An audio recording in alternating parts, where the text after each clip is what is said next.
Ok, buenos días, ¿cómo están? ¿Escuchan? Sí, profe, lo escucho. Ok, perfecto, vamos a pasar la asistencia.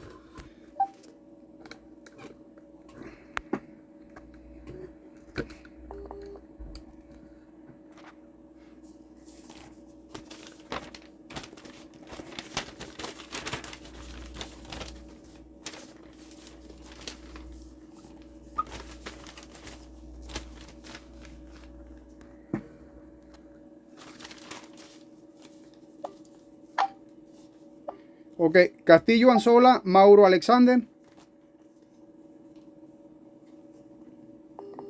Aún no. Delfín García. Avisó por el grupo que se va a conectar tarde, profe. ¿Él indicó? Ok. Sí, lo avisó por el grupo que va camino a la oficina y viene ahora. Ah, muy bien, muy bien. Voy a estar pendiente entonces. Cuando eso suceda, lo que tenemos que hacer, yo desconecto aquí y los vuelvo a llamar nuevamente. Perfecto, y nos comunicamos nuevamente. Ok. Delfín García, Rosimar Patricia. Profe, ella me acaba de decir que se le salió la llamada y no sabe cómo conectarse de nuevo. Ok, yo me voy entonces a desconectar y nos conectamos nuevamente dentro de unos instantes, pero déjame pasar la asistencia por acá. Perfecto. García Luis Alberto. Aquí está García Luis Alberto. Presente, profe. Perfecto, ya te estoy viendo por acá. Bienvenido. González Blanco, Mariana del Carmen. González, no la veo por acá. No la veo. Ok. Oropesa Echeverría, Adriana Nazaret. Presente, profe. ¿Cómo está Nazaret? Bienvenida. Ok. Pereira Villarroel, María Eugenia. Presente, profe. Ya te veo por acá. Polanco Molina, Inri Alexandra. No la veo. Ok. Rodríguez Pérez, María José. Presente. Ok. Torres, Rosángel Carolina.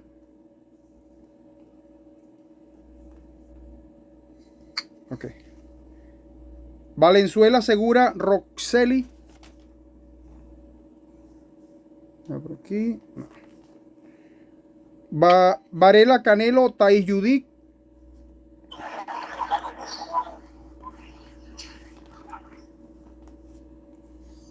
Gutiérrez Alonso, Jesús María. No veo a Jesús María por allí. Ok. Ya llegó Mauro, profe. ¿Quién llegó por allí? Castillo. Buenos días. Buenos días, Castillo. Adelante. ¿Cómo está? Bienvenido. Hoy está medio conectado porque voy camino a la oficina, pues estoy de guardia hoy, pero Ah, ok, ok. estamos. Ok, perfecto. ¿Sabes? No hay problema con eso. Lo importante es que dejemos constancia de la clase y posteriormente yo les voy a hacer unos videos, unas cosas ahí y se los voy a enviar. No sé si se dieron cuenta de que ya les planifiqué unas cosas allí. Tenemos ya los 3 hilos de discusión ya montados en relación a la materia y los tres trabajos. Han tenido la oportunidad de abrir su en la plataforma. ¿Aló? Listo, profe, ya estamos bien. Ah, Yo, ok. yo vi los correos que llegaron de aviso y los estoy abriendo en este momento también. Ah, ok, A mí me perfecto. llegaron las notificaciones también. Ok, ya están las tres actividades, por lo menos los tres más importantes. Bueno, sí, todo es importante, ¿no? Pero por lo menos lo de más premura, que son los trabajos de investigación o las tareas y los hilos de discusión. Ya esos están ya allí montados. Ya, denme un segundito. Ok, hoy vamos a hablar hacer un repaso sobre el tema de lo que hemos más o menos venido hablando y comentando sobre el tema del derecho internacional privado.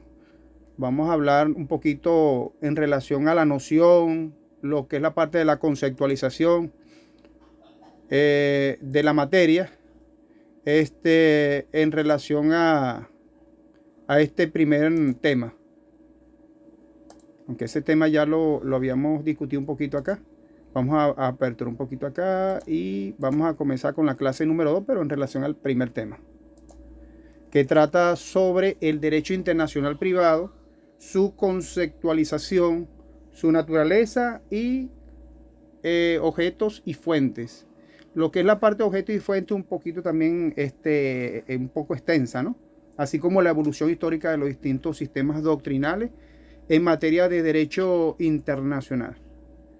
Vamos a estar comentando un poquito de cada cosa de esto, por lo menos las definiciones de derecho internacional. Más o menos ustedes me imagino que tienen alguna noción en relación a qué es el derecho internacional privado. ¿Qué trata el derecho internacional privado en Venezuela? Si alguno tiene algún comentario en relación al derecho internacional privado antes de iniciar la clase, lo puede hacer por esta vía. Una conceptualización del derecho internacional privado. Adelante. ¿Qué opina García, Alberto, Oropesa, Pereira, Castillo? ¿Tienen alguna idea? De todo lo relativo. La idea del derecho es garantizar el acceso de la ley a las personas naturales. Ok, por ahí va más o menos las cosas. Y sobre todo lo que es la parte del derecho internacional, tal cual como lo dice su nombre. Hay personas que de repente están en otros países que necesitan realizar algunos tipos de trámites y para ellos se les es un poco complicado, un poco engorroso, ¿no?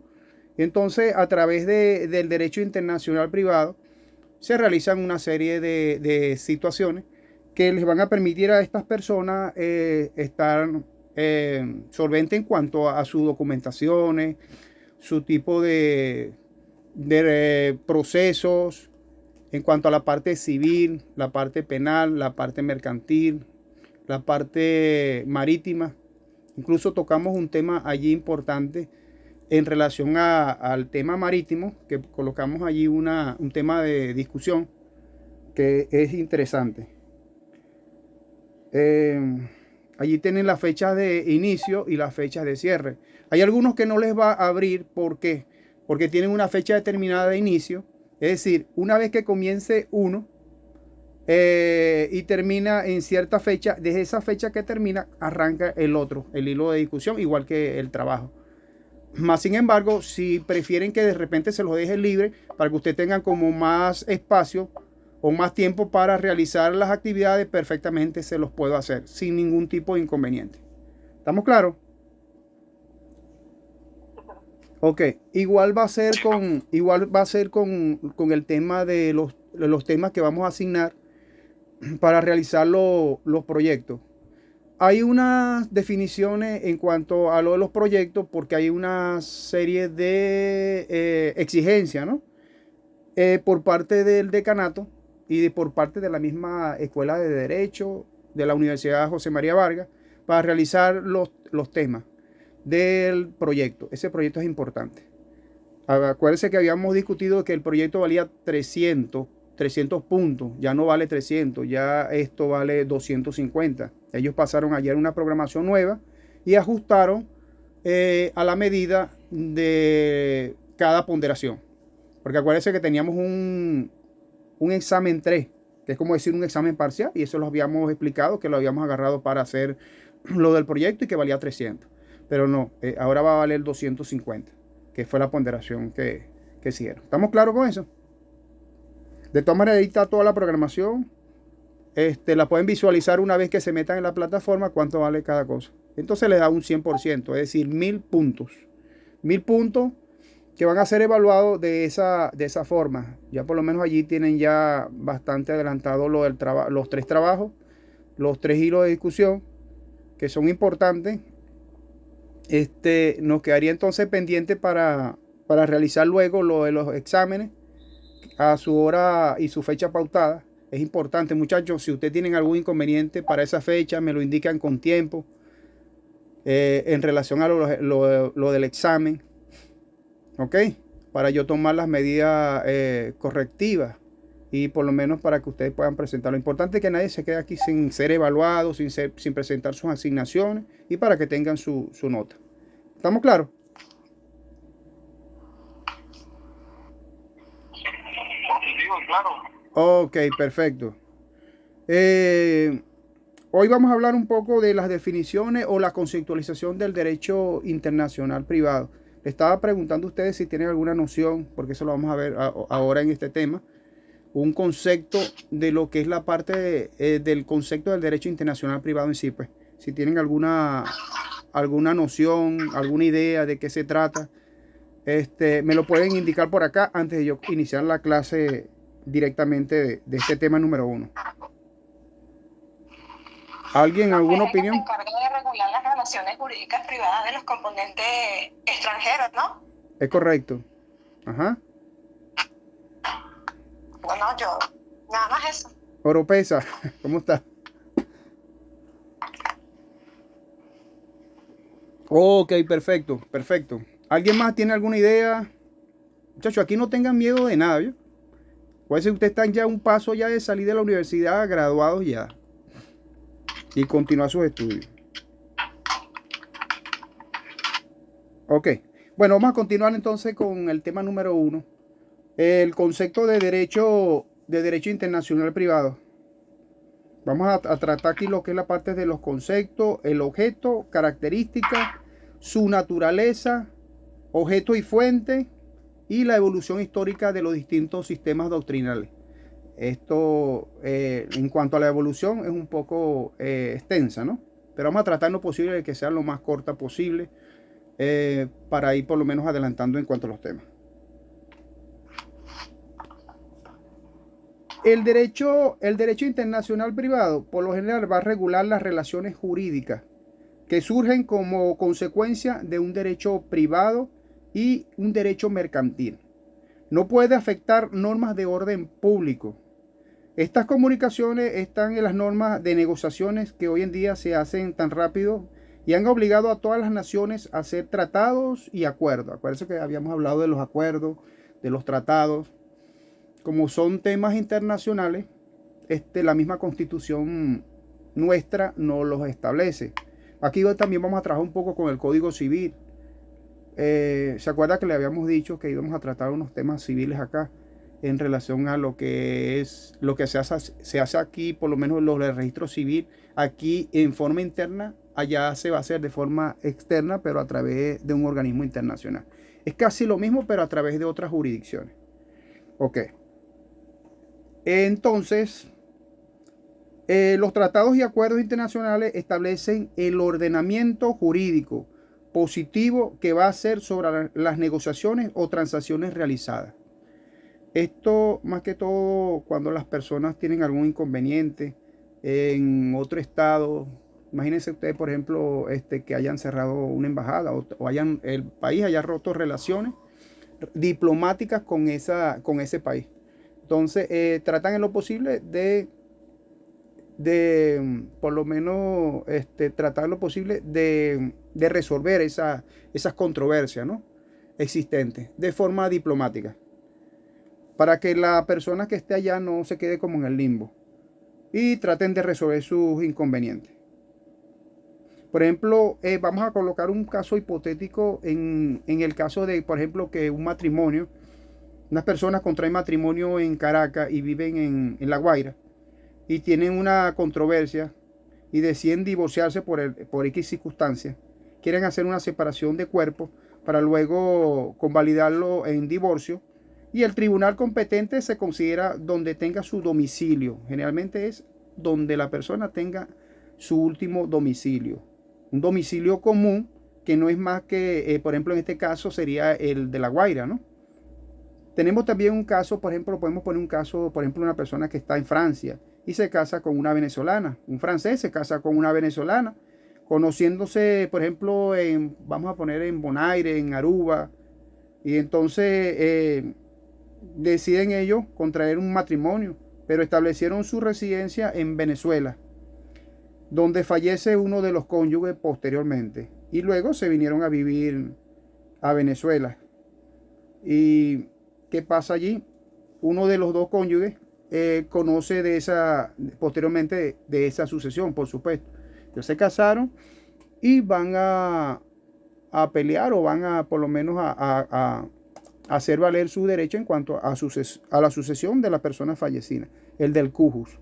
El del cujus es la persona que fallece, que es el causante de X sucesión.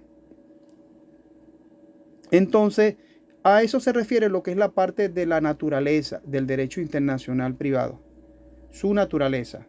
Ya la conceptualización ya la hemos indicado acá. Del derecho internacional privado. Adelante. Adelante. Adelante. Jesús María, bienvenido. Hola, profe, ¿cómo estás? Buenos días, ¿cómo te sientes hoy? Buenos días, bien, gracias a Dios. Ok. Perfecto. Entonces, bueno, continuamos acá. Entonces, existe también, muchachos, una diferencia en cuanto al derecho internacional privado y el derecho interno nuestro, ¿sí? Que regula estas relaciones. En el derecho interno se tiene un supuesto de hecho que es una consecuencia jurídica. Ese es el deber ser que tenemos, por ejemplo, como norma. Y en introducción del derecho se analiza un supuesto de hecho y una consecuencia jurídica, y además se establece una fórmula. Por ejemplo, se puede decir que si A debe ser B y si no es B debe ser C. Ya eso, por ejemplo, en muchas universidades lo han dado, lo que es la parte de lógica jurídica. Por ejemplo, en la Católica han dado lógica jurídica. Aquí en la Universidad José María Vargas sí es que no han dado eso. Lo que a nosotros nos parece de repente, muchachos, lo que es la verdad o lo que es la opción correcta, no lo es. Entonces, la lógica establece eso, pues. Entonces, aquí tratan mucho lo que es la parte de la analogía. Porque se tratan temas muy diplomáticos, temas muy internacionales y controvertidos. Entonces, hay que tener cuidado con esto. Entonces, siguiéndolo en cuanto a la diferencia de derecho internacional privado en relación al derecho interno, el derecho interno es una norma que está estructurada en un supuesto de hecho y una consecuencia jurídica. Mientras que en el derecho internacional privado también hay un supuesto de hecho, pero no hay una consecuencia jurídica, sino que al contrario a la consecuencia jurídica hay un factor de conexión. Esto lo vamos a ver mucho, lo que es los factores de conexión, ¿ok?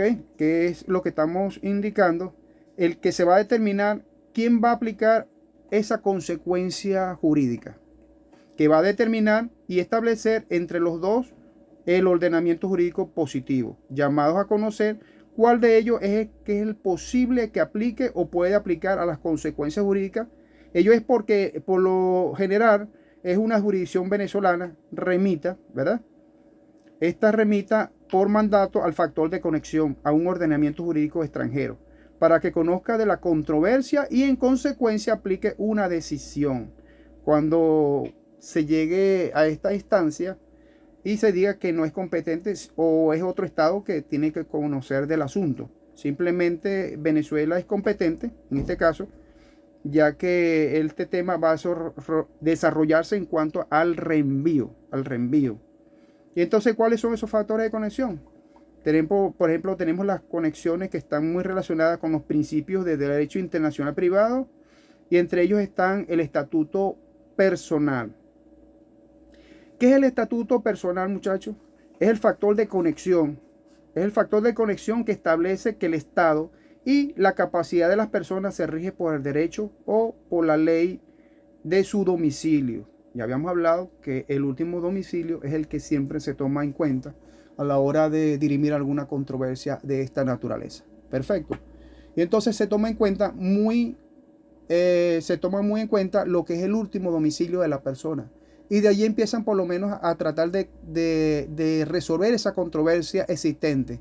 Entonces, ellos tienen que darle una respuesta, porque la persona no se puede quedar como en el limbo, ¿no? Entonces, de una u otra forma, ellos tienen que darle una respuesta, bien sea favorable o desfavorable. A nadie, por supuesto, no le gusta lo desfavorable. Y entonces tratan en lo posible de darle una solución muy diplomática en estos casos porque se trata del asunto de derecho internacional privado. Entonces, en esa base es lo que trata el derecho en sí, el derecho internacional privado. Entonces su naturaleza va regida más que todo en cuanto a su parte, su domicilio, su último domicilio, está enmarcada en esa conceptualización. ¿Sí más o menos se entiende, muchachos?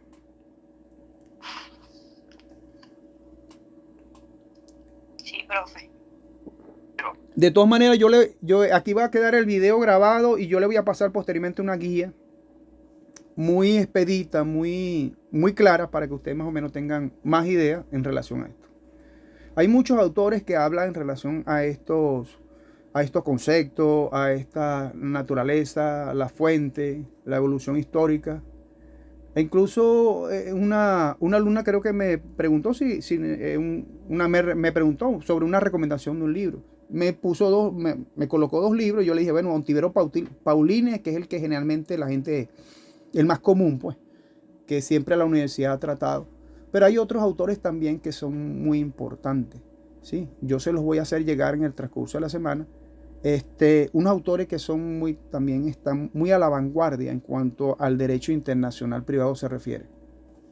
Entonces, es importante también, muchachos, que a través de, no se queden con esto que les estoy diciendo, sino que profundicen un poquito más, porque el derecho internacional privado es bastante amplio. Y hay muchos autores que sí hablan prácticamente de lo mismo, pero de diferentes formas, ¿sí? Unos aplican un poquito más, otros aplican otras conceptualizaciones, pero basándose en lo que es la parte del derecho internacional privado. E incluso tenemos una ley, la ley de derecho internacional privado, que es bastante, tiene una data bastante vieja, ¿no? O sea, ¿sí? Antigua. Y que actualmente se rigen a través de esa ley. Yo les voy a hacer llegar esa ley también para que la tengan como material de apoyo. Entonces, para que allí también puedan consultar en relación a lo que estamos indicando. Entonces seguimos, muchachos, estamos refiriendo al estatuto, el estatuto personal, que es en relación esos factores de conexión que estábamos hablando, ¿sí?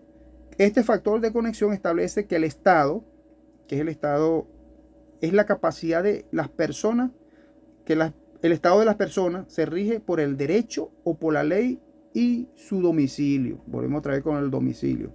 Ese es el primer principio del derecho internacional privado. Y entonces el Estado y la capacidad de las personas es la parte casada, el divorciado, el viudo, el soltero, mientras que la capacidad va referida a la medida de la actitud y no es más que la idoneidad intrínseca de un sujeto para ser titular de derechos o su actitud genérica para llevar a cabo actos y realizar negocios jurídicos válidos. Y estas se pueden dividir primero, en la capacidad de goce. Eso también lo establece el Código Civil nuestro, venezolano. La capacidad de goce, que es la parte legal o la parte jurídica, ¿sí? Que es la medida de la actitud de la persona para que le sean asignados derechos o que le sea exigido el cumplimiento de las obligaciones contraídas. Existe entonces el segundo punto, que es la capacidad de obrar, ¿sí? El ejercicio o de hecho. El ejercicio o de hecho, es decir, el ejercicio que haga la persona o el hecho en sí. Esa es la capacidad de obrar. Se supone que la de goce puede que va referida al ejercicio por sí misma, ¿no? A los derechos que es el titular. Es la medida o el grado de actitud de las personas para ejercer por sí solo actos de la vida civil u obligaciones jurídicas y producir plenos efectos jurídicos mediante actos de la voluntad propia. Todos tenemos capacidad de obrar, ¿sí? Algunos tenemos capacidad de goce, pero, por ejemplo, los menores, yo les pregunto si tienen capacidad de goce, si tienen capacidad de obrar. Si ustedes me responden, no sé, me dan una respuesta, si los menores tienen capacidad de goce o si los menores tienen capacidad de obrar. ¿Qué opinan ustedes, muchachos, en relación a esto? acuérdense que vamos a tratar de que las clases sean muy interactivas, ¿no? Vamos a aportar conocimiento en relación a todos estos temas que vamos a tratar acá. Este es el primer tema y es la clase número 2. Entonces, ¿qué opinan ustedes, muchachos, si el menor tiene capacidad de goce y si tiene capacidad de obrar? ¿Qué opinan ustedes, según el Código Civil, de todo lo que ustedes han estudiado? Por favor, si pueden indicarme. No se atropellen tanto para responder. No me equivoco, creo que los menores de edad tienen es capacidad de goce. Ok. ¿Alguien más? Calladito. Bueno. Yo prácticamente no tengo la misma respuesta. Tiene capacidad de goce. Recuerdo. Ok. Es correcto. Por supuesto, los menores de edad tienen su capacidad de goce. Pero no tienen capacidad de obrar sino hasta la mayoría de edad. Acuérdense que ningún menor puede hacer contrato, ningún menor puede realizar actos, e incluso no puede hacer actos de comercio, actos de contrato, actos jurídicos de ninguna naturaleza, hasta cumplir la mayoría de edad. Al menos que sea autorizado por su representante, pero ya a partir de los 16 años, según lo establece la ley. Y entonces, perfectamente, tal cual como ustedes lo han indicado, los menores tienen su capacidad de goce, que es la parte legal o la parte jurídica que le corresponde a esa persona de menor de edad. Entonces, bueno, ahora no se le llama menor de edad, sino le dicen niño, niña y adolescente. Pero sigue siendo la misma figura que establece el Código Civil. ¿Estamos claros, muchachos? Pregunta, profesor, ¿y si esa persona es una mujer y se casó a los 16 años, ya tiene capacidad de obrar? Claro, por supuesto. Tiene su capacidad de obrar, por supuesto que sí. Sí tiene. Pero se casó ¿dónde? Ya no tiene que esperar hasta los 18 ¿Perdón? años. ¿Cómo? Ya no tiene que esperar hasta los 18 años porque ya se casó con el consentimiento de sus padres, ¿no? Si se casó con el consentimiento de los padres, pero también hay que ver también la edad, pero por lo general ya acuérdense que las personas se hacen la emancipación. ¿Y qué pasa cuando hace la emancipación esta persona de adolescente? Es decir, los jóvenes y adolescentes hacen su emancipación a tempranas horas desde su casa porque quieren salir bien sea del yugo de sus padres, porque de repente tienen una situación irregular en su casa, por alguna circunstancia que le apremia. Y entonces tratan en lo posible de irse de su casa porque piensan que se van a sentir mejor. O de repente se consiguen un novio y se casan. Una vez que se casan, por supuesto, ya tienen su capacidad de obrar y su capacidad de goce, por supuesto. Perfecto. Sí, profe. Ok, perfecto. Entonces seguimos. ¿Alguien más que quiera decir algo al respecto, muchachos?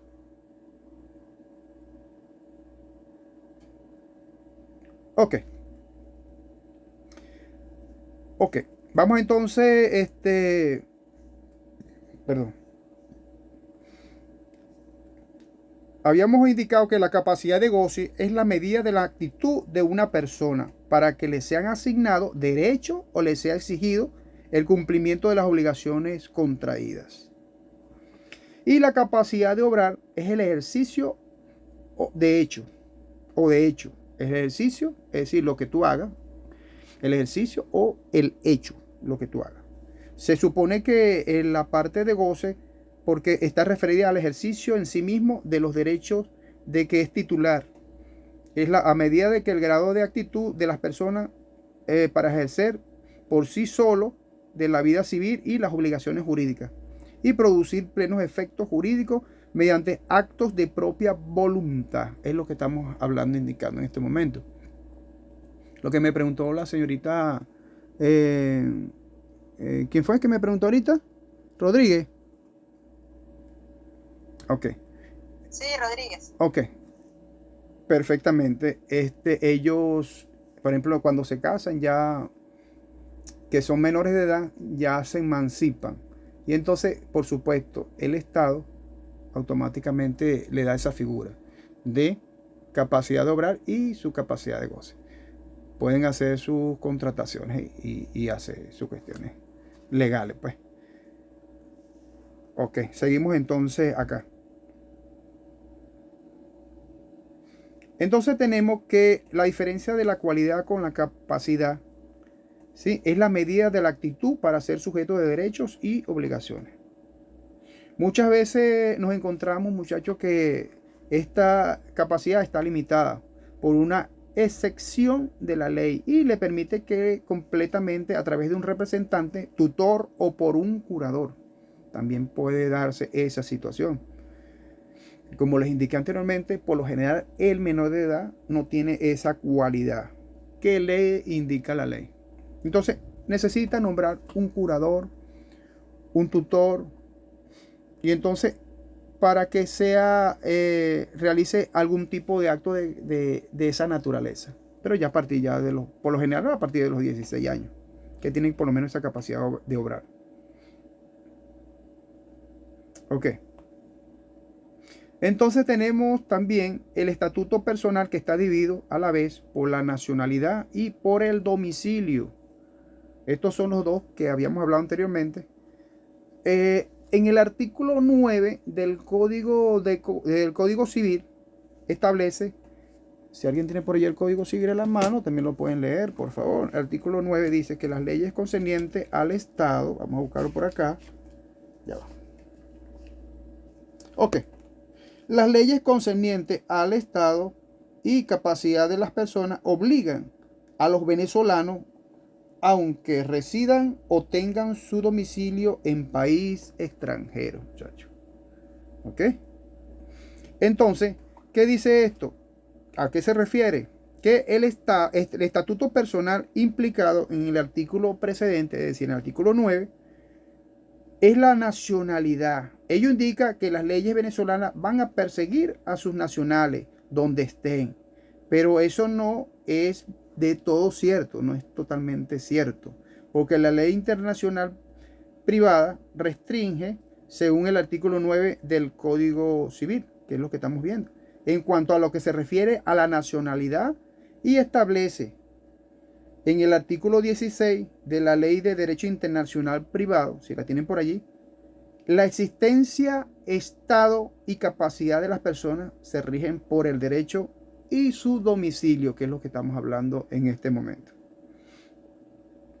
Muchachos, esto estamos hablando lo que es la parte de la naturaleza, lo que es la parte de la conceptualización y el tema número 1, ¿sí? Para más o menos dejar constancia de todo esto.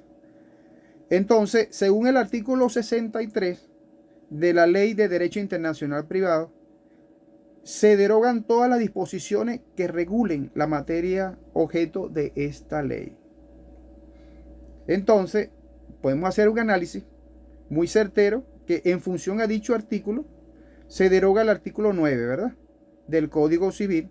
Entonces, el Estado y capacidad de las personas lo persigue el estatuto personal, pero no al que se refiere a la nacionalidad, ¿sí?, sino al que se refiere al domicilio. Y en cambio el domicilio no restringe la capacidad adquirida, tal como lo establece el artículo 17 de esta misma ley. El artículo 17 indica que el cambio de domicilio no restringe la capacidad adquirida. A eso se refiere. Esta es la Ley de Derecho Internacional Privado, el artículo 17. Asimismo, el artículo 9 del Código Civil, con el 16 y 63, del 63 al 17 y 17 de la Ley de Derecho Internacional Privado, resulta que es un venezolano, por ejemplo, en un caso hipotético, menor de 15 años, vamos a colocarle más o menos una edad aproximada, se va para Israel o se va para otro país donde se enamora y decide casarse con una chica de allá. Una vez transcurridos los 6 meses, está restante a cumplir los 16 años, que es lo que estamos hablando anteriormente. La ley te permite a los menores después de los 16 años, ¿sí?, con un tutor, un curador, en fin, toda esa figura jurídica que les permiten realizar algún tipo de eventualidad. Pero cuando quieren materializar, por ejemplo, en algún acto, dicen que no se pueden casar porque no tiene ella los 18 años, estando ella fuera, por supuesto. Y el requisito de ese país, además, que ya cambió de domicilio y tiene más de un año de residente en esa zona. Por ejemplo, en el caso de Israel, en el caso de otros países, Teherán, en fin, no les permitieron, pues, esa situación, que ellos resolvieran casarse por allá, por muchas restricciones en cuanto a su edad, ¿sí? Entonces, muchachos, le restringe a esta persona la capacidad adquirida, que aún teniendo su domicilio en Israel, pero en el de Venezuela tenía la capacidad adquirida y por ende tiene un derecho de casarse. Entonces les restringieron esa situación. Es un ejemplo hipotético que estamos colocando acá. ¿Ok? Ya que el domicilio se produce a efectos de haber transcurrido como mínimo un año. Según la ley del derecho internacional privado, restringe el artículo 9 del Código Civil en cuanto a lo que se refiere a la nacionalidad. Ok, vamos a hablar también en este aspecto los factores de conexión. Aquí vamos a establecer mucho los factores de conexión que establece el artículo 37 de la misma ley de derecho internacional privado, que dispone lo siguiente. La locus legis actum. Ahí toman, se los voy a escribir y se los voy a dejar constancia allí. Son actos jurídicos celebrados en el extranjero que surten efectos en Venezuela. En cuanto a su forma, se debe hacer cumplir con exigencia del lugar donde se celebra o donde se celebró. ¿Sí? Por ejemplo, vamos a colocar unos ejemplos. Dos venezolanos se consiguen en la isla de Curazao o de Aruba, Dominicana, en fin. Se enamoran y decidieron casarse en dicho país o en el sitio donde se encontraron. Entonces, los requisitos de fondo de este matrimonio, por el principio del estatuto personal, son de Venezuela. ¿Sí?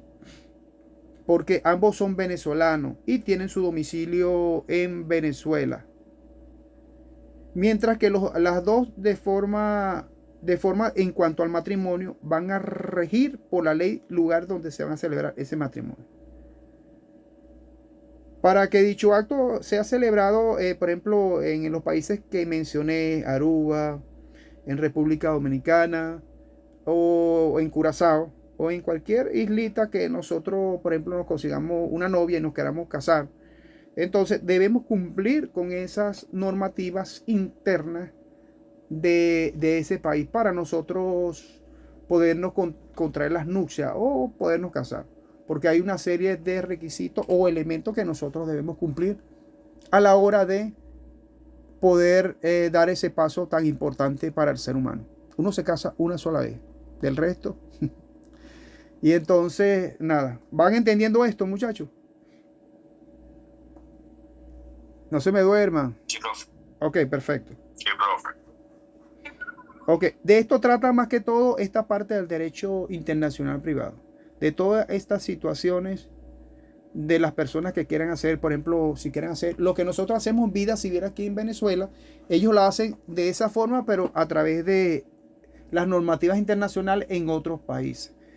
Siempre y cuando cumplan con las exigencias de las normas establecidas en el derecho internacional privado.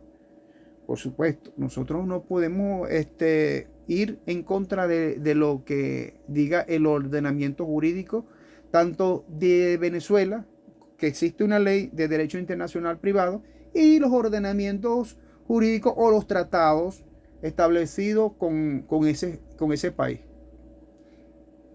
Entonces, más o menos por allí van las cositas.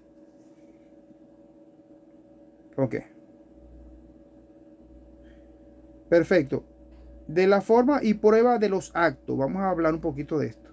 Según el artículo 37 de la Ley de Derecho Internacional Privado, los actos jurídicos son válidos en cuanto a la forma, si cumplen los requisitos exigidos en cuanto a los siguientes ordenamientos. Primero, el lugar de celebración del acto, es lo que estamos hablando. Segundo, el que rige el contenido del acto, lo que rige ese contenido de ese acto. Tercero, el domicilio de su otorgante o del domicilio común de los otorgantes. Entonces, esto está referido a esa situación.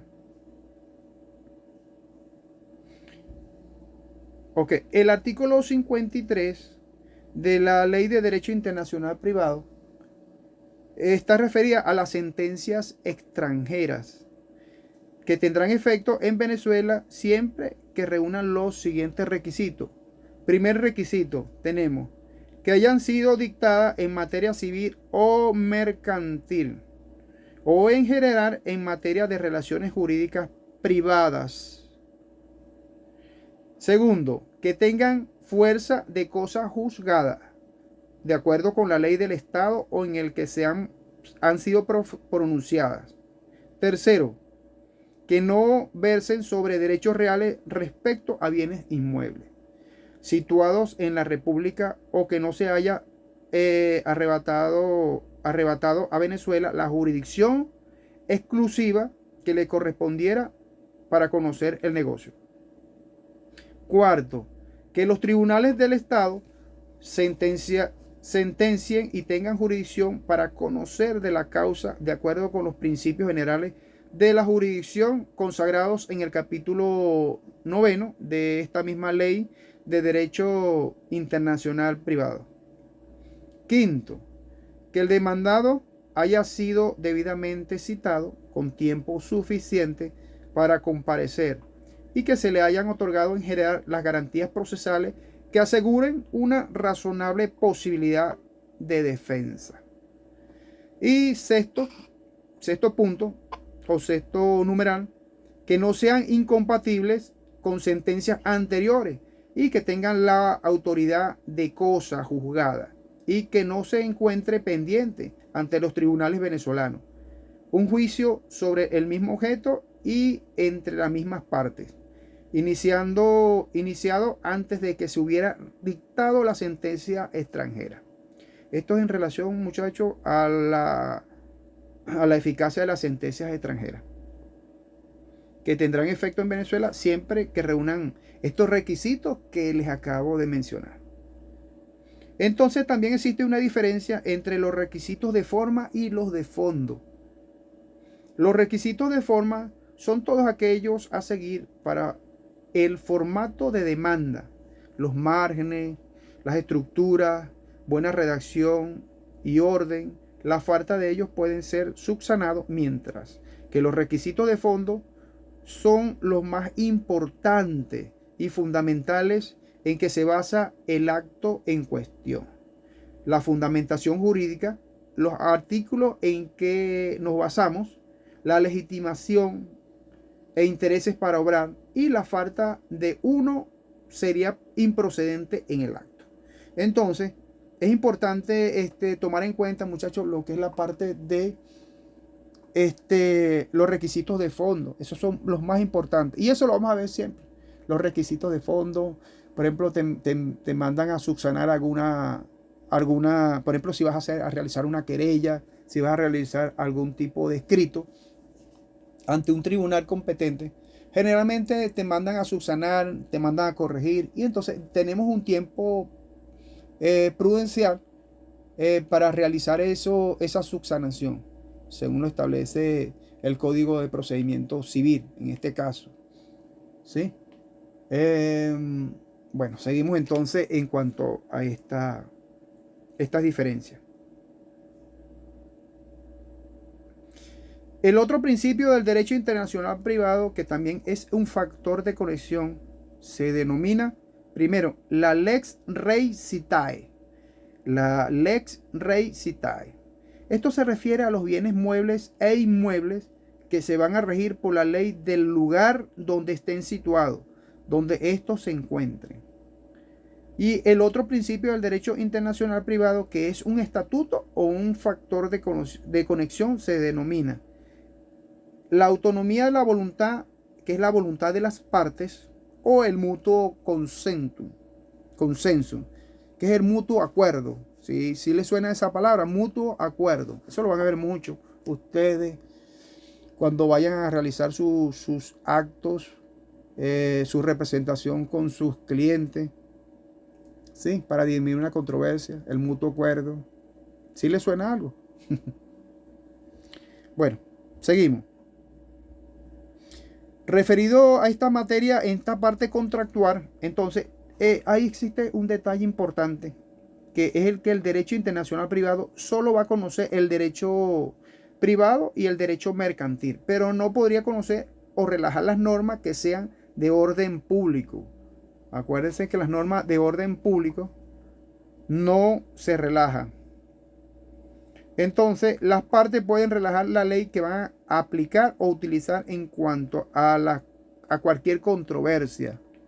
En cuanto a cualquier controversia que se estuviera planteado en un contrato que ellos han realizado, siempre y cuando no afecten las normas del orden público. Pero para esto hay una excepción respecto a las normas del orden público, que asegura el principio de la autonomía de la voluntad y pueden ser relajadas por las partes. Este sería cuanto se trate en materia de derecho laboral y beneficie al trabajador. Vamos a ver qué pasó aquí. Se desconectaron un poquito. Unirme.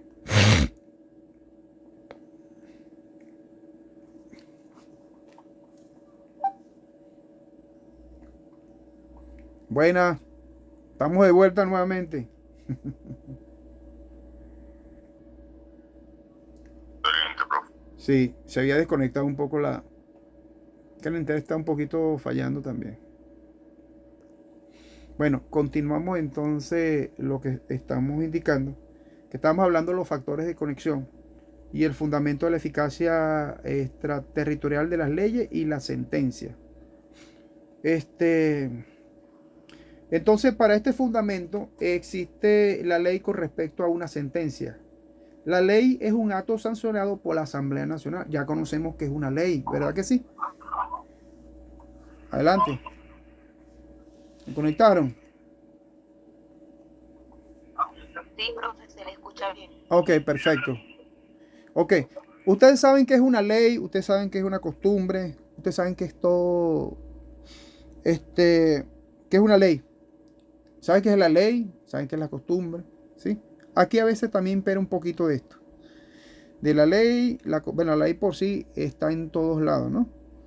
Entonces, la ley es el acto sancionado por la Asamblea Nacional. Aunque hay leyes habilitantes que determina el Ejecutivo para que existan aquellas que tiene que haberle dado la facultad al presidente de la República para legislar en ciertas materias. También cabe considerar las ordenanzas y los reglamentos municipales que tienen fuerza de ley. Es necesario considerar la pirámide que muestra el orden de prelación de las leyes. Sabemos que ya conocemos la pirámide de Kelsen, ¿sí? Tiene un orden desde la parte desde arriba hasta la parte de lo que es la parte de los reglamentos, las ordenanzas, ¿sí? Todo de un orden superior, es decir, de una forma descendente, ¿sí? Desde arriba hacia abajo. Por encima de eso está la Constitución y por encima de la Constitución están los tratados internacionales y lo que es la parte del derecho internacional privado, internacional. Entonces, desde allí se desprende todo lo que es la parte de las leyes orgánicas, de lo que es la parte de los decretos, también lo que es la parte de las resoluciones, en fin, todo eso hasta llegar a la última cadena o el eslabón de esa pirámide de Kelsen. Eso me imagino que lo han visto ya en constitucional y en otras materias, que es importante. Ok. El Estado crea las leyes con un propósito único y exclusivo de buscar el bien común. Por lo general, el Estado es un órgano que planifica en relación buscando lo posible el bien común del hombre y de la sociedad. De que cada uno de nosotros logre su bien individual. En teoría, por supuesto, muchachos, ¿sí? Ellos son realizadas en Venezuela por los venezolanos para regular la conducta de los venezolanos dentro del territorio nacional, pero el mandato de la ley del derecho internacional privado y por el principio de reciprocidad y los tratados internacionales de los que hemos estado comentando, dicha ley permite traer un ordenamiento jurídico extranjero para que lo utilice un juez patrio con el fin de dirimir la controversia que se haya planteado en el territorio nacional. Solo que para poder traer dicho ordenamiento jurídico positivo extranjero, distinto al nuestro, dicho ordenamiento se va a aplicar según los principios del ordenamiento del país donde se trae esa ley, pero que vaya consono con los mismos fines y principios que tenga la ley patria. Ello indica que cuando se persigue, en el caso del ordenamiento jurídico extranjero, los mismos fines y principios que tenga la misma ley patria, los mismos principios, por ende, se pueden traer de esa misma ley extranjera, y la efectividad de una ley extranjera se produce de oficio o a solicitud de parte. Las partes pueden o podrán aportar al juez cualquier herramienta necesaria para que el juez interprete una norma extranjera que de él va a utilizar en una controversia con un ordenamiento jurídico extranjero. Una norma patria, es decir, una norma de Venezuela en contra de una normativa extranjera. ¿Sí se entiende, muchachos, eso? Aquí no vamos a guiar mucho lo que es la ley de derecho internacional privado, con que no prelen en cuanto a las leyes de otros países, ¿sí? O sea, nuestra ley patria, que es la ley de derecho internacional privado venezolana, no colinde o no choque, por decirte algo común, ¿no?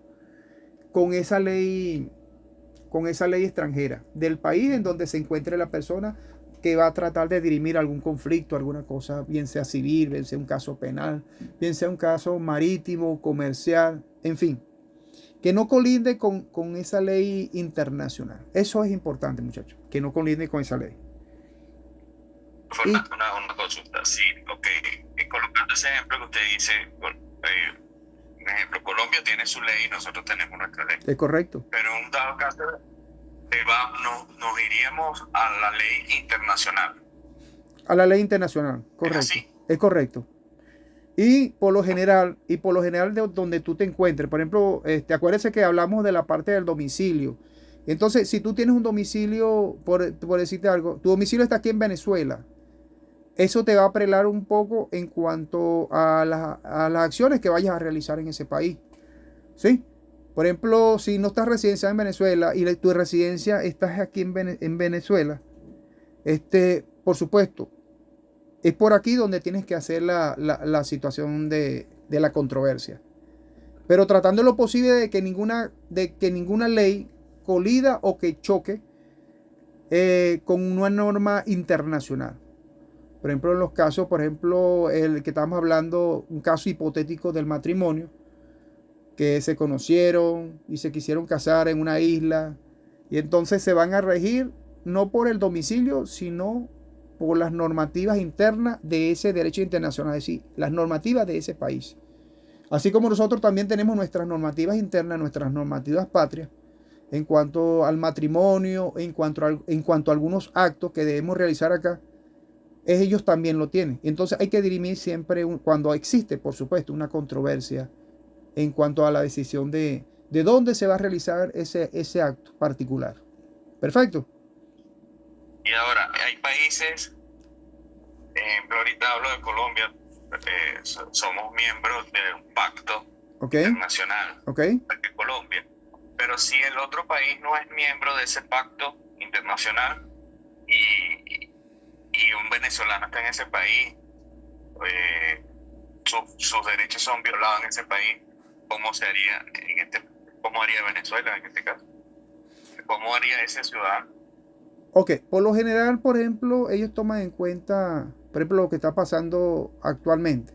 Tanto esos pactos, tenemos, por ejemplo, que esos se dirimen también a través de de las embajadas, ¿no? Muchas veces esto es cuestiones de diplomacia. Todos estos tratados internacionales se trata de diplomacia. Por ejemplo, si no tenemos una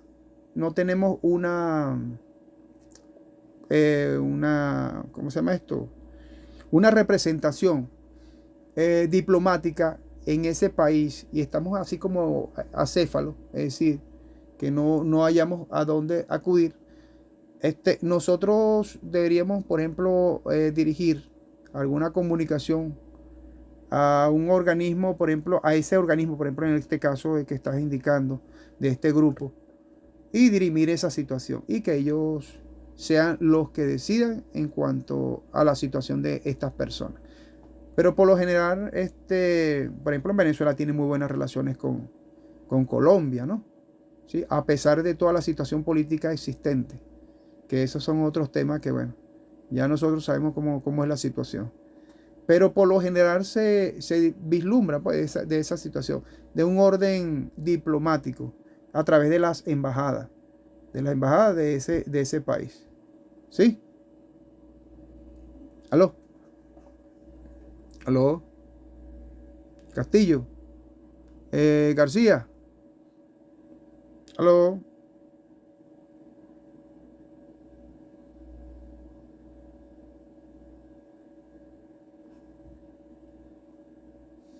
Desconecto. Bueno, seguimos entonces. Qué gripe tan horrible. Bueno, seguimos entonces. Mientras ellos se conectan. ¿Nos conectamos? ¿Aló? Sí, ya se escucha, profe. Ah, ok. Perfecto. Es que la conexión está un poco medio mala. O sea, va, viene. Así está el internet. Pero bueno, seguimos, muchachos. Respondida la pregunta, ¿tienes alguna dudita, García? Luis. No, listo, profe, claro. Ah, ok. Bueno, continuamos acá, muchachos. Ok, entonces estábamos indicando que, por ejemplo, la efectividad de una ley extranjera se produce de oficio o a solicitud de parte. Las partes podrán aportar al juez cualquier herramienta necesaria para que el juez interprete la norma extranjera y que de él va a utilizar una controversia patria con un ordenamiento jurídico extranjero, y los jueces pueden solicitar una rogatoria al país donde pertenece este ordenamiento jurídico, con el fin de que permita a estos jueces, interpretar la norma con el espíritu, propósito y razón que tuvo el legislador extranjero al crear la norma que estamos utilizando en una controversia interna, siendo su fundamento legal en el artículo 2 de esta misma ley de derecho internacional privado. El artículo 2 se refiere que el derecho extranjero, cuando resulte competente, se aplicará de acuerdo a los principios que rijan en el país extranjero respectivo. Depende de donde uno se encuentre, ¿no? Y de manera que se realicen los objetivos perseguidos por las normas venezolanas y de conflicto. Esto se refiere a que una vez traído el ordenamiento jurídico extranjero, se aplica de acuerdo a los principios que rigen en ese país extranjero, con respecto y según, como dice ese país, según las normativas que hemos estado comentando. Cada país tiene su ordenamiento jurídico y de acuerdo a esas normativas y de acuerdo a esos convenimientos es que se va a realizar esas controversias. De manera que se realicen los objetivos perseguidos por las normas venezolanas. O sea, el fin de lo que se requiere dirimir, es decir, resolver en esa controversia, de ese conflicto que se haya presentado en cuanto a esos temas de, bien sea por conexiones de nacionalidad, por cuestiones de los principios consagrados para realizar de la capacidad de goce, realizar algún tipo de contrato, en fin, todo eso que tiene que ver con las normas de derecho internacional privado, pero que se rigen generalmente por el derecho en el país donde se encuentre. ya que estos, como hemos indicado en otras oportunidades, esto es un derecho, muchachos, un derecho o un principio universal. Son principios universales del derecho. Por ejemplo, tenemos lo que es la parte de la equidad. ¿Se acuerdan que hay que darle a cada quien lo que le corresponde? Sí, esos son los principios del derecho romano, de Ulpiano y de los romanos en aquella oportunidad. Entonces, el bien común es el fin que persigue los principios generales del derecho. Esto se ve en la eficacia extraterritorial de una ley.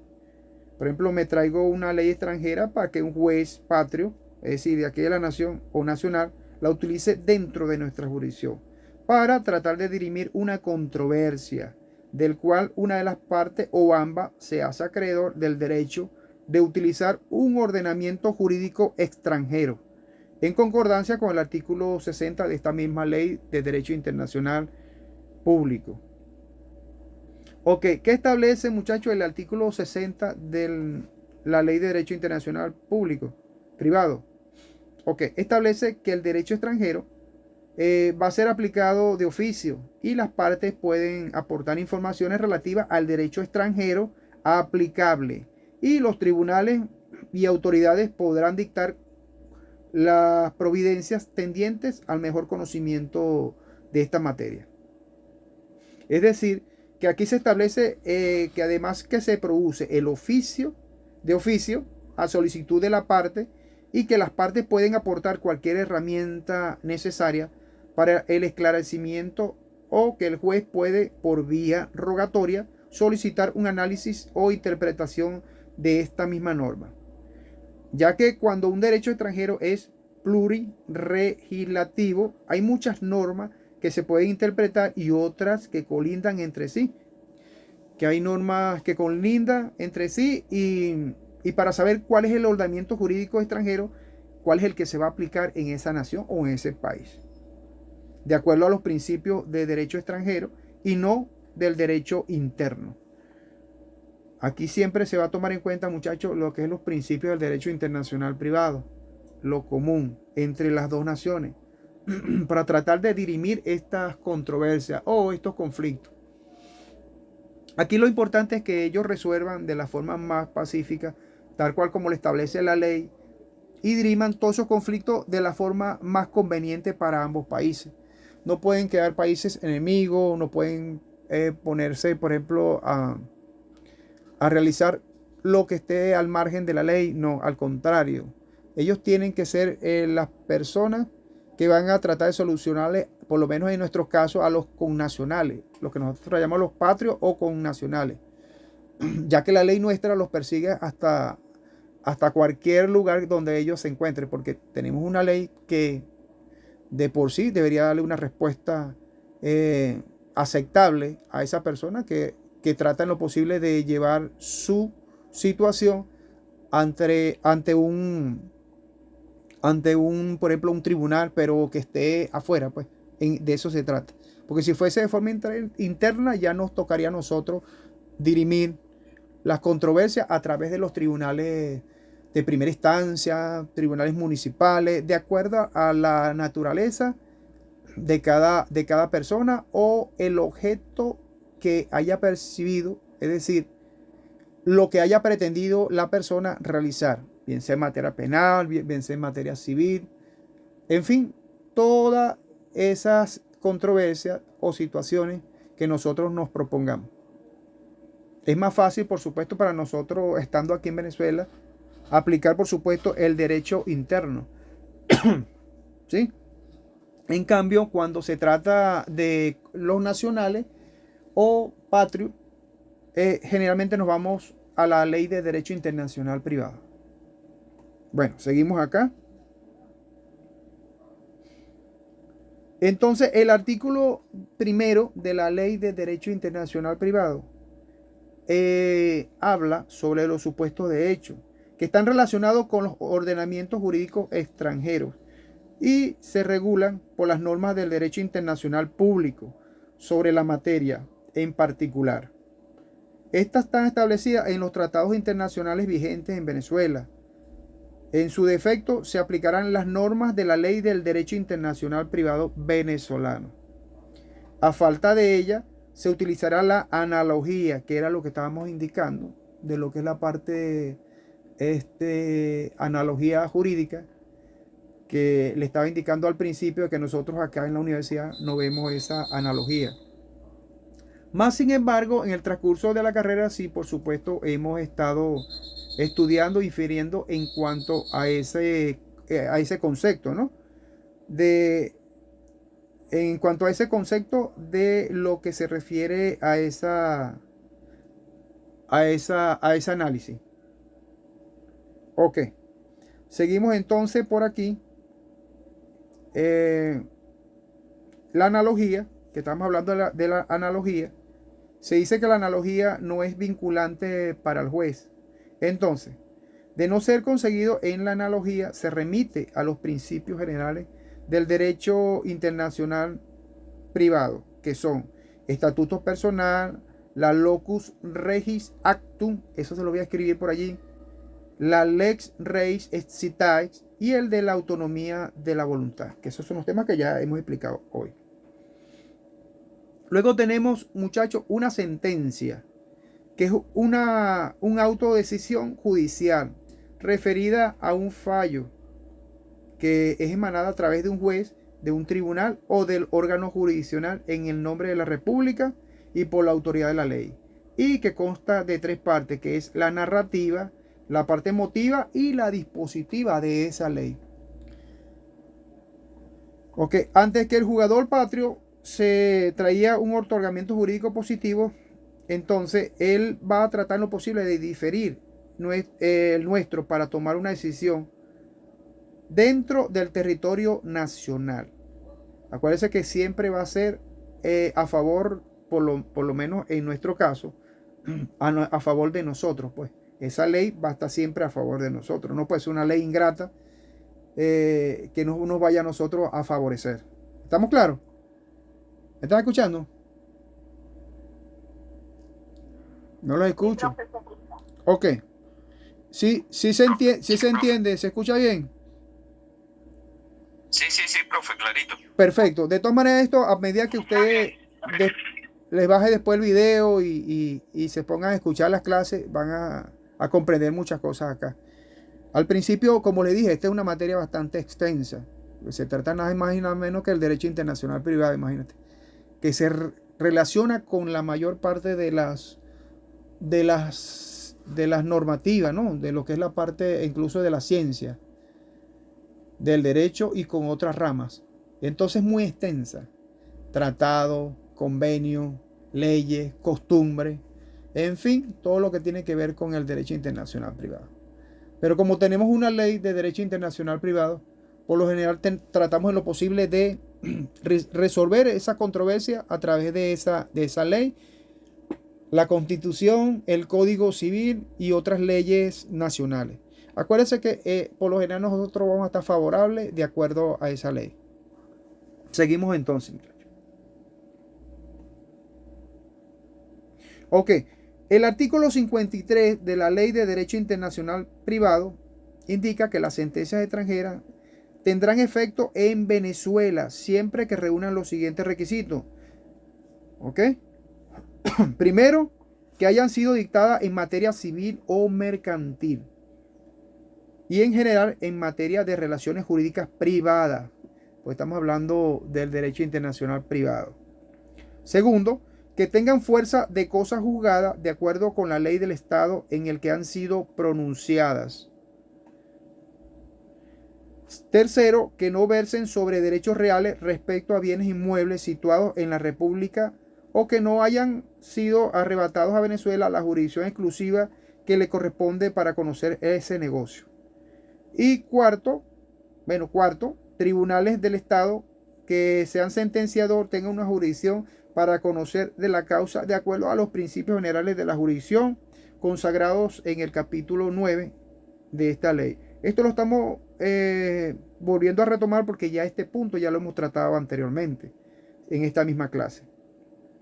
Y que el demandado, en quinto punto, sería el que el demandado haya sido debidamente citado, con tiempo suficiente para comparecer, y que se le haya otorgado en general las garantías procesales que aseguren una razonable posibilidad de defensa.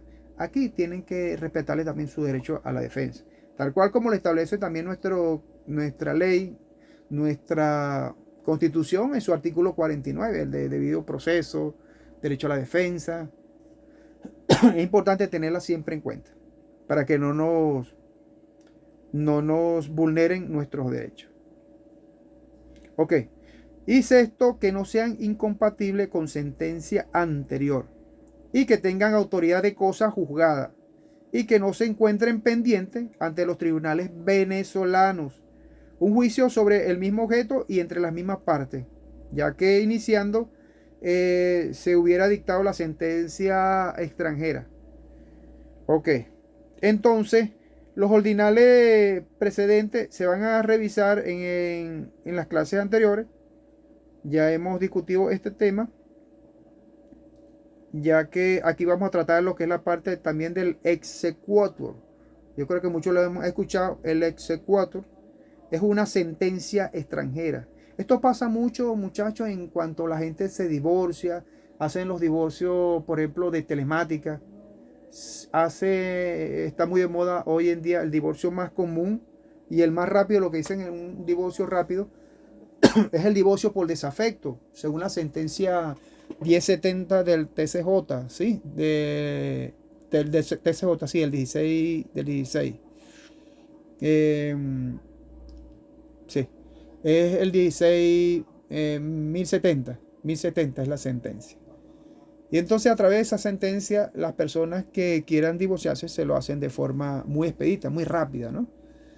A través de una videollamada o una telemática que le realizan a la persona. Nada más con la notificación a la persona basta para que el Tribunal de la República de aquí, de los connacionales, ya realice o den por terminada esa situación y se pronuncien en cuanto a esa decisión y emitan una sentencia favorable a cualquiera de las dos personas que haya incoado en su oportunidad ese nivel de demanda. Ahorita actualmente no tienes que pedirle permiso a la otra parte para realizar ese divorcio, sino que lo hacen de esa forma, pues, de una forma más expedita sin ningún tipo de inconveniente o controversia. ¿Estamos claros acá, muchachos? Sí, profe. Ok, no los escucho. Me gustaría escucharlos un poquito, por favor.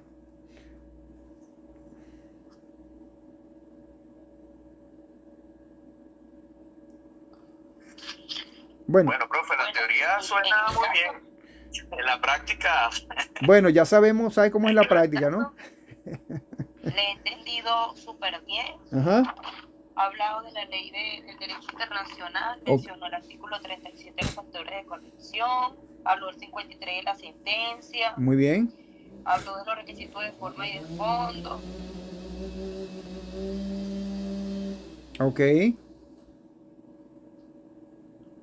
Muy bien. ¿Alguien más? Señorita Varela, Canelo, Thaís. No la escucho. Aquí estoy, profesor, escuchando. No solo ya atendiendo. Ok, perfecto. Está atendiendo la clase. Muy bien. Una pregunta. Ajá. Con respecto a si un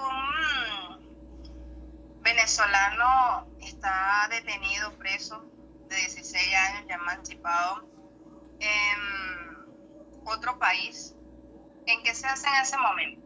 ¿Puede ser deportado o simplemente pasa su condena en ese país? Si no tiene convenio con Mercosur, claro. Claro. Si no hay convenio, por lo generalmente él pugna la pena, ¿no? La pena que de ese país, de ese derecho interno de ese país, es aplicada, porque acuérdense que le está cometiendo un delito en esa jurisdicción. Acuérdense que por lo generalmente las jurisdicciones en cuanto a materia de derecho penal se basan en ese sentido, ¿sí? Van a ser juzgados por los jueces de de esa nación o de ese país, ¿sí? De ese país extranjero. Igual pasa, por ejemplo, que algún extranjero que cometa alguna fechoría acá, por supuesto que van a ser condenados por la ley venezolana. Porque acuérdense que está lo que es, está violentando esa normativa interna y está causando un daño a una tercera persona en el territorio nuestro. Y entonces, por supuesto, se castiga de esa forma. Por lo generalmente, cuando los deportan es porque de repente están siendo requeridos por algún tribunal, bien sea porque hayan cometido algún delito o porque de repente sobre él pesa una alerta roja y eso lo colocan a través de CIPOR y hacen un requerimiento a ese estado para que lo capturen o lo presenten y de ahí lo deportan para acá y que luego tenga que impugnar el delito que cometió en este país.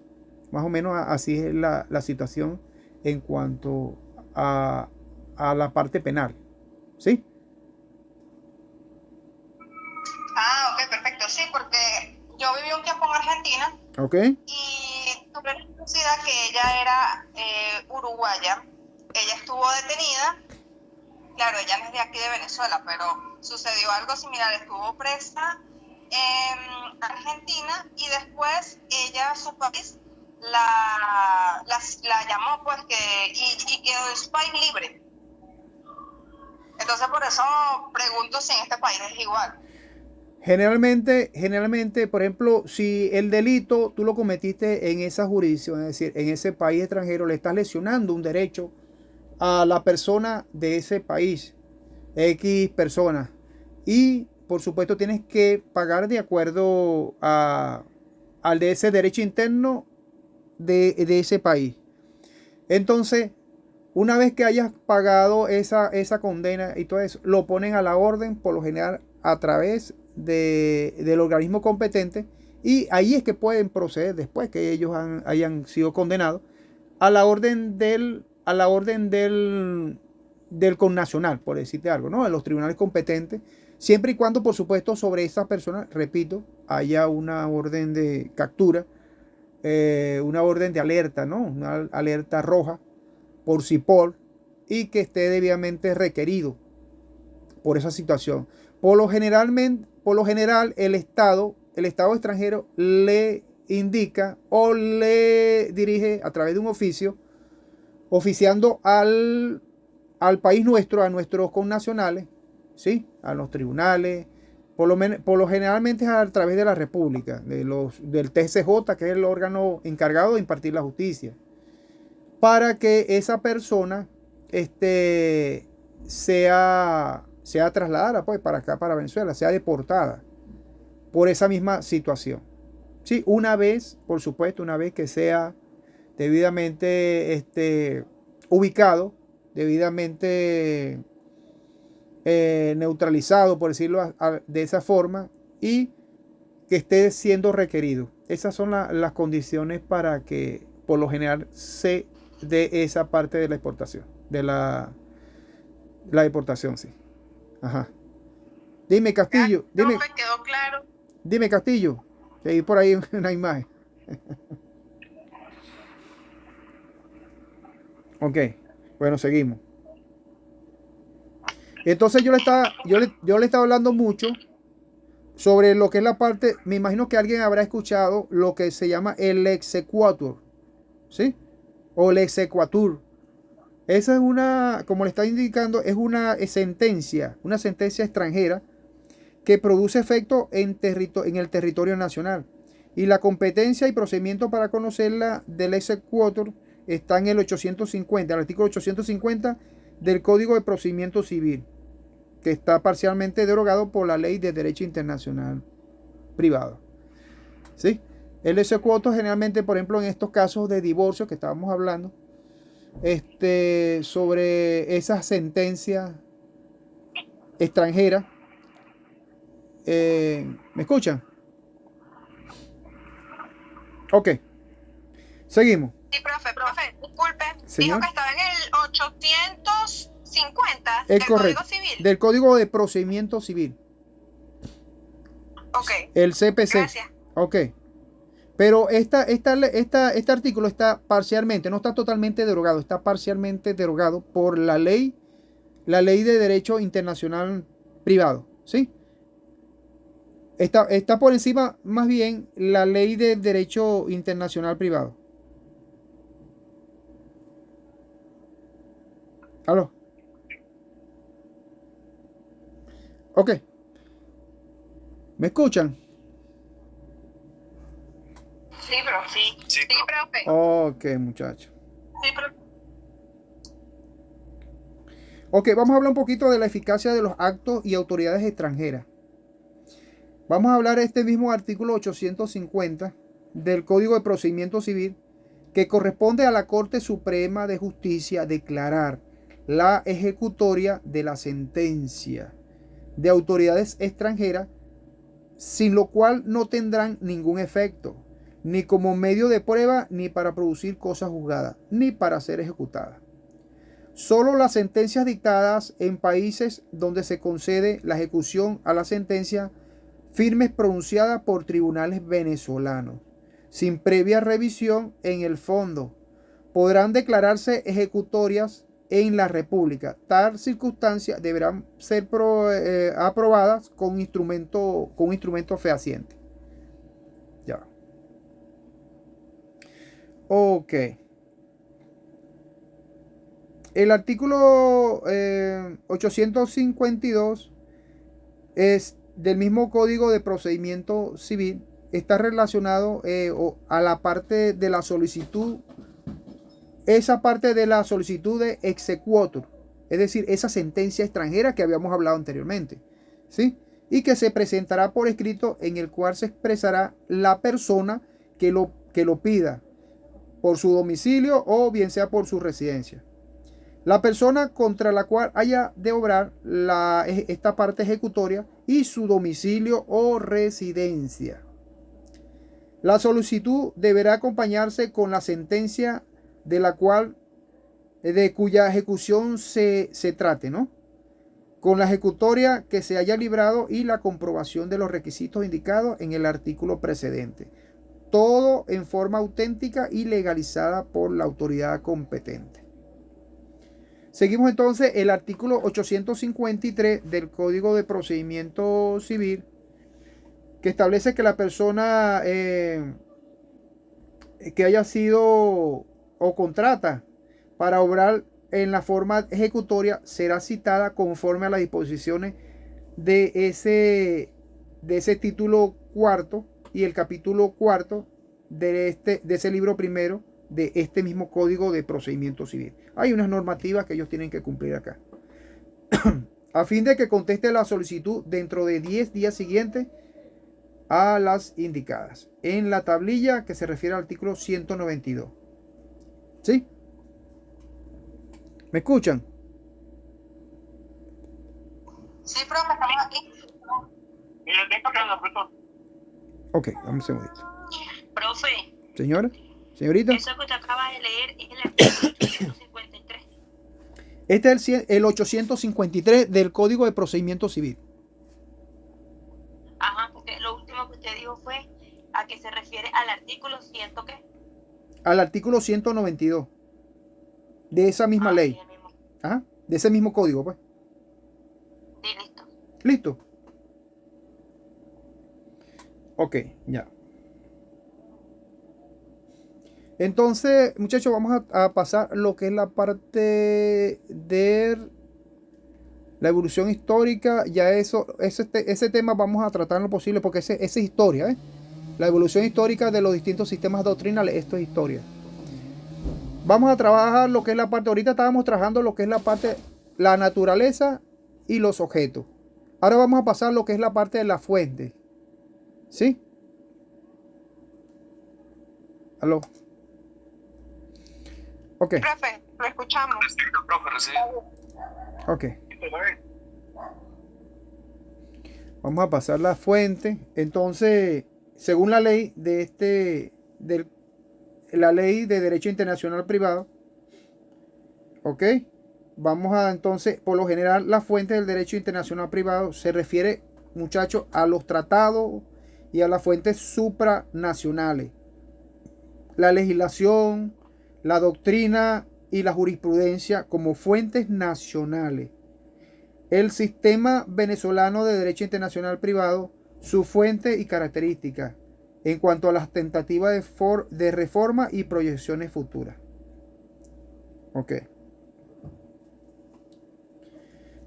las normas del derecho internacional privado como fuentes de derecho internacional privado se encuentran discernidas y repartidas por todo el ordenamiento jurídico positivo nuestro. Estas están contempladas en el Código Civil, el Código de Procedimiento Civil, el Código de Comercio y la LOCNA, Ley Orgánica de Protección del Niño, Niña y Adolescente, entre otras, pero están disipadas como fuente del derecho internacional privado porque la Ley de Derecho Internacional Privado, a partir del año de 1998, donde fue sancionada con una vacatio legis de 6, entrando así en la vigencia en febrero del año de 1999. Las controversias de materia de derecho privado y derecho mercantil se van a regir por los tratados internacionales, a su defecto a la Ley de Derecho Internacional Privado.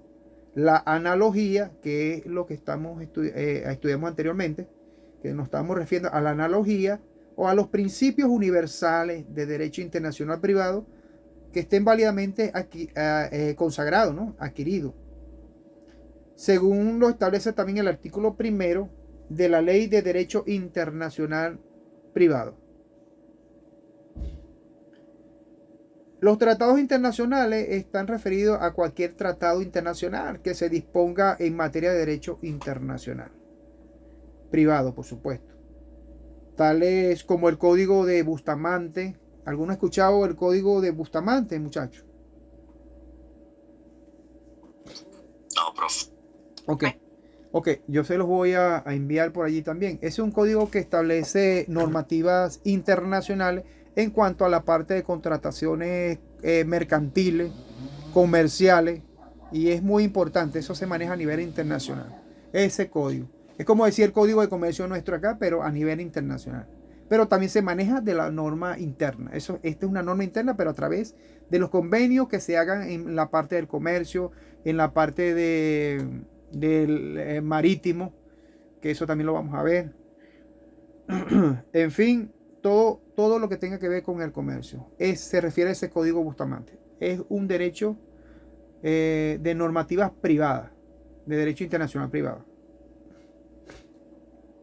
Ok. Entonces, estas leyes que hayan firmado Venezuela en relación a las letras de cambio, los pagarés, letras en cuanto a los contratos, entonces abarca cualquier tratado internacional que haya firmado, suscrito Venezuela y ratificado por la Asamblea Nacional. Y después de allí tiene la fuerza de ley los tratados internacionales, lo que hablamos, muchachos, la pirámide de Kelsen, que son supraconstitucional, y sobre todo en materia de derechos humanos, el artículo 23 de la Constitución. Léanse un poquito de ese artículo también, que refleja la progresividad de los derechos humanos y dice que son de aplicación inmediata. Eso lo establece el artículo 23 constitucional. Ok. Los tratados, pactos y convenciones relativos a los derechos humanos suscritos y ratificados por Venezuela tienen jerarquía constitucional y prevalecen en el orden interno.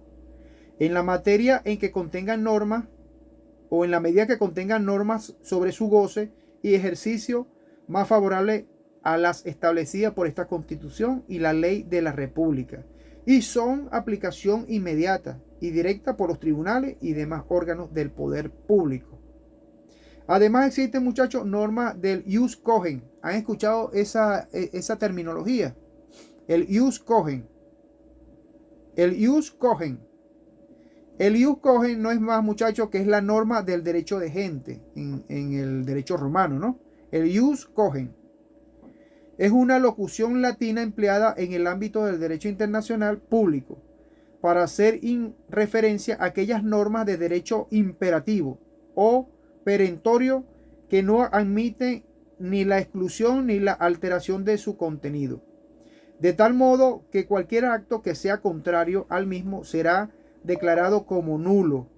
Con el jus cogens se pretende amparar los intereses colectivos fundamentales de todo el grupo social, por lo que se explica que esta clase de normas se encuentran en una disposición jerárquica superior con respecto al resto de las disposiciones del ordenamiento y se contraponen a las normas del derecho dispositivo. ¿Estamos más o menos claros allí?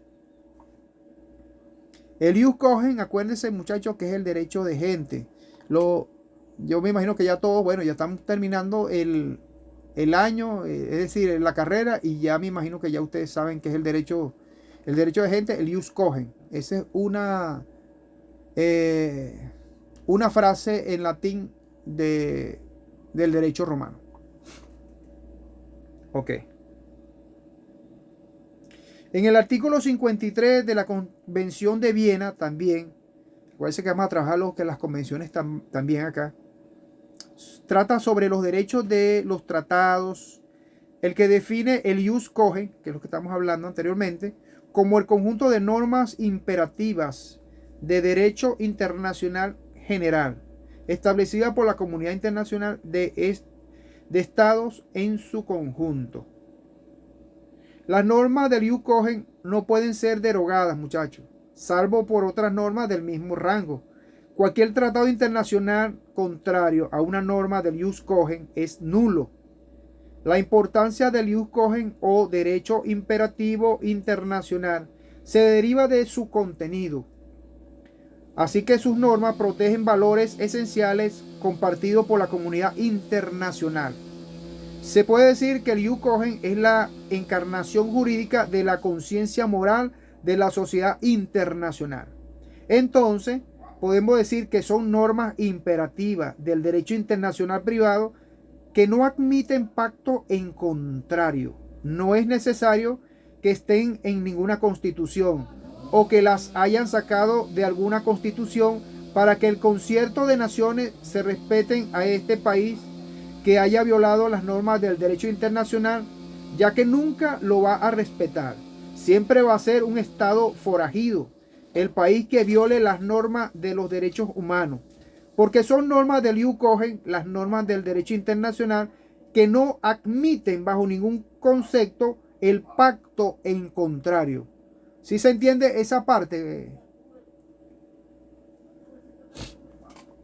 Ok. Sí, profe. Perfecto. Lo que pasa es que hay mucho ruido por acá y están cortando malezas alrededor. Y entonces, bueno, tienen una motosierra, una cosa ahí. Entonces, nada. Pero sí se escucha. Ok. Seguimos. Claro, profe. No te escucha la motosierra. Ah, ¿no se la escucha? Yo sí la escucho. No se escucha. Ok, seguimos entonces.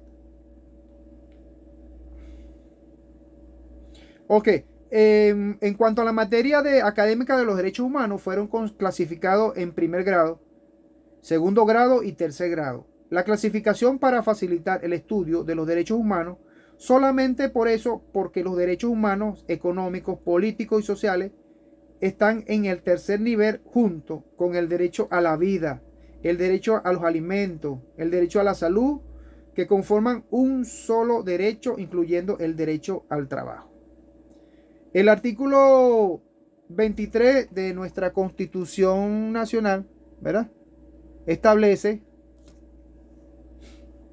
que, o nos indica que los tratados internacionales son supraconstitucional. Supra significa que está por encima de la constitución y de amplitud mundial. Respecto a este punto hay un acuerdo en consenso porque el derecho es interpretativo. Hay una disyuntiva y los tratados internacionales son supraconstitucionales o se encuentran a la par de la Constitución, pero nunca por debajo, muchachos, nunca por debajo. Estos acuerdos o estos tratados están a la par de la Constitución, pero nunca van a estar por debajo. Están por encima, se llaman supraconstitucionales. Perfecto, ¿estamos claros? Eso es la pirámide de Kelsen. Pueden revisar un poquito la pirámide de Kelsen, cómo está distribuida cada cada una de las normativas, de las leyes especiales, las leyes orgánicas, todo eso es importante hasta que llegue el último eslabón, que es la parte de los decretos, de los tratados estos de municipales, en fin, todo eso. Ok. Tenemos entonces en segundo punto, muchachos, lo que es las leyes. La convención de los particulares. El principio de la autonomía de la voluntad. Este principio de la autonomía de la voluntad es una fuente del derecho internacional privado, siempre y cuando no afecte normas de orden público. Acuérdense, muchachos, que estamos hablando todo esto relacionado a las fuentes del derecho internacional privado. ¿Sí? Ok. Entonces, de forma indirecta tenemos, porque lo que hablamos anteriormente era de forma directa, que estaban relacionados a las leyes, a la convención de los particulares, los principios de la autonomía de la voluntad, que fue el último que hablamos, y a todo lo relacionado a la ley, los tratados internacionales. Estos son la parte directa de la clasificación de esta fuente que estamos hablando y lo que está establecido en nuestra Constitución Nacional. Entonces tenemos también otras fuentes que son unas fuentes indirectas. Entre estas tenemos la costumbre, que se refiere a los elementos esenciales, que es el deber ser, la costumbre, ¿sí? Esta debe ser, por ejemplo, la costumbre podría ser general, podría ser uniforme, podría ser notoria y podría ser constante en cuanto a esta indirecta de la costumbre. General, ¿por qué? Porque todo el mundo lo hace y solamente un grupo, y es un grupo determinado, y no solamente un grupo determinado, perdón. Y es uniforme porque lo hagan de la misma forma, todos tienen que hacerlo de la misma forma, de igual forma. Y es notoria, ya que la gente lo ve, qué es lo que está haciendo. Es como dice por ahí, es notorio, público y notorio, ¿no? Cuando realizan algún acto. Entonces también es constante, se dice, es cuando lo haga constantemente. No es que lo hace en una época y deja de hacerlo, no. Se repite a través del tiempo, es muy constante, es muy repetitivo. A eso se refiere a lo constante. Entonces, en segundo lugar tenemos estas fuentes indirectas, la jurisprudencia internacional. No solamente se basa en la jurisprudencia nacional, sino también tiene que ser la jurisprudencia internacional. Pero es necesario resaltar un detalle muy importante que debemos tener en cuenta, que es la jurisprudencia, que en un tiempo razonable del razonamiento y el resultado, que no es seguro, por ello es vinculante, no es vinculante para el juez. El juez no toma esta vinculación en cuanto a esta situación. Esto va a depender mucho, se acuerda de lo que le hablamos, de la analogía que tenga el juez en relación a estas decisiones que vayan a tomar. El porqué de dar una respuesta, porque la jurisprudencia es un análisis que va de un hecho particular a un hecho, de un hecho general a un hecho particular. Entonces existen tres tipos de razonamiento en esta jurisprudencia internacional. Primero está lo que llamamos el razonamiento inductivo. Este razonamiento inductivo es referido a la ley que rige el género, que es la misma ley que rige a la especie.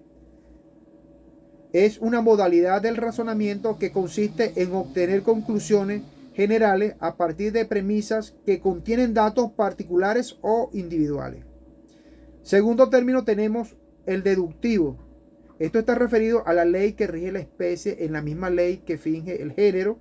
Por tanto, el resultado está demostrado y garantizado. El razonamiento deductivo se mueve de lo general a lo particular. Toma una premisa general y deduce conclusiones particulares. En cuanto a la analogía, por analogía, es un razonamiento que va de un hecho particular a otro hecho particular. No es seguro que el resultado sea el mismo y es en razón por la cual la analogía no es vinculante para el juez. En eso se basa el juez, que no es vinculante. Entonces, esta analogía es la modalidad de razonamiento no deductivo que consiste en obtener una conclusión a partir de premisas en las que se establece una comparación o analogía entre elementos o conjuntos de elementos distintos.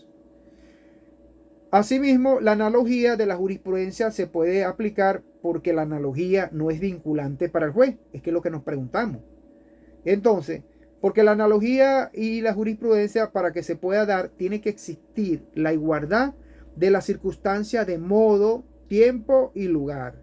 Modo, tiempo y lugar, muchachos. Eso es importante, esas tres características. Cuando vea que hay alguna circunstancia parecida, que aunque no sea igual, ahí es cuando se va a pedir que el juez la dé o la niegue. El juez igual tiene que tomar una decisión o pronunciarse en cuanto a un hecho controvertido. Es su función principal. ¿Se entiende hasta ahí, muchachos? Sí, profe. Ok. No se me duerman. Que no los veo. Ok. Vamos entonces. Es que le dije que las fuentes eran bastante. ¿Se acuerdan que le dije que las fuentes eran bastante extensas? Entonces, estamos tratando en lo posible de hacerlo lo más resumido que se pueda. Ok. Por ejemplo, en el caso de, de que haya o exista unas decisiones del TCJ, del Tribunal Supremo de Justicia, que digan que esta decisión es vinculante para todas las decisiones que se van a tomar, pero son decisiones que resultan del análisis o interpretación de una norma. Por ejemplo, si se solicita un recurso de interpretación respecto a una norma o de un debido procedimiento que se deba realizar, resulta que una decisión sí es vinculante.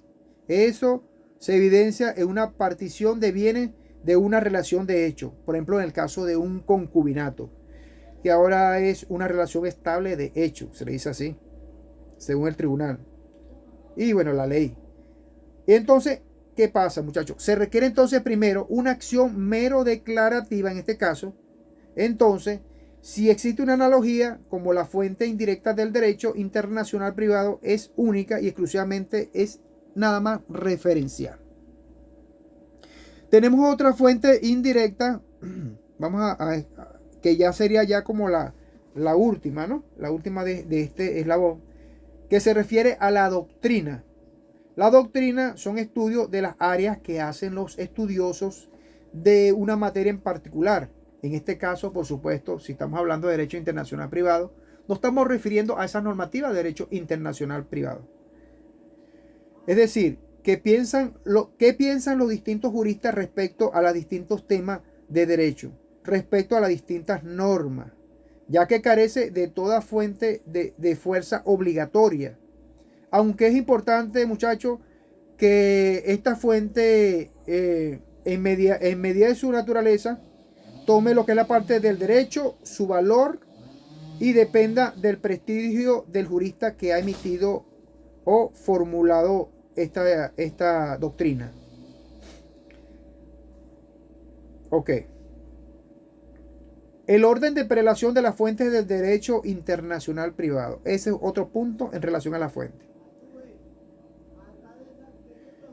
Una cosa es las fuentes del derecho internacional privado, las que se dividen en la forma directa, que la hemos mencionado ya en cuanto a la ley, los tratados internacionales y el principio de la autonomía de la voluntad, sin afectar normas de orden público, que son los requisitos fundamentales, y la excepción, que es la materia laboral e indirecta, y otra es el orden de prelación de la fuente del derecho internacional privado, el cual es o se refiere a las normas del derecho internacional público referente a los tratados internacionales. Estos, mientras dura el proceso, pertenecen al derecho internacional público. Después que se ha hecho el tratado es cuando van a formar parte del derecho internacional privado. La ley del derecho internacional privado venezolano, la analogía, Y existen también los principios generales que se refieren al derecho internacional privado válidamente aceptado, como son los estatutos de personas en lo que se refiere a la nacionalidad y el domicilio, lo vimos en el principio, la locus regis actum. Esto se refiere que es un documento que tenga validez extraterritorialmente, debe haber cumplido con las solemnidades en el lugar donde se otorgó. Y la lex rei citae, que refiere a los bienes inmuebles e inmuebles que rigen por la ley del lugar donde ellos se encuentren. Y por último, el de la ley de la autonomía de la voluntad respecto a los principios de equidad, igualdad y darle a cada quien lo que le corresponde. Y vivir honestamente, por supuesto, son los supuestos que van incluso con un requisito para poder aplicar una ley extranjera, para que un juez patrio la utilice de manera de poder dirimir una controversia nacional. Se va a regir por los mismos principios del país de origen, siempre y cuando persigan los mismos objetivos. O sea, que no haya ningún tipo de colidación allí, ni contraposición.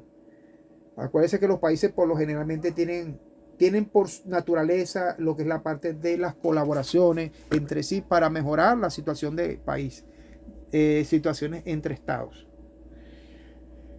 Bueno, muchachos, vamos, no sé si quieren que dejamos la clase hasta allí o quieren continuar. Sí, profe. Ok, continuamos. No. Bueno, vamos a dar el punto. Soy la única que no, nadie quiere hablar. Ok. Y no puedo anotar. Bueno, ya vamos aquí ya son las 11 de la mañana ya. Perfecto. Entonces, bueno, vamos a dejar hasta acá, hasta la parte de la evolución de la fuente. Ya hemos tratado este punto. El próximo tema va a ser el tema número 3, ¿sí? Porque ya este es parte del tema número 2 y tema número 3. Ok. Entonces vamos a indicar por acá igual una conceptualización rapidita para que le dejen constancia acá del derecho internacional privado que había conseguido, que es importante que las tengan también. El derecho internacional privado es una rama del derecho que se ocupa de regular las relaciones jurídicas que involucran a más de un ordenamiento jurídico nacional. Es decir, que se refiere a los conflictos de leyes y la determinación de la legislación aplicable en casos donde hay elementos internacionales. Ya es como un repaso de lo que estamos hablando. Ok. Según las normativas venezolanas, establece que el derecho internacional privado se fundamenta en principios que buscan resolver la controversia que surge, que es todo lo que hemos estado hablando. Cuando existen diferentes sistemas jurídicos, pretenden aplicar normas a una misma relación.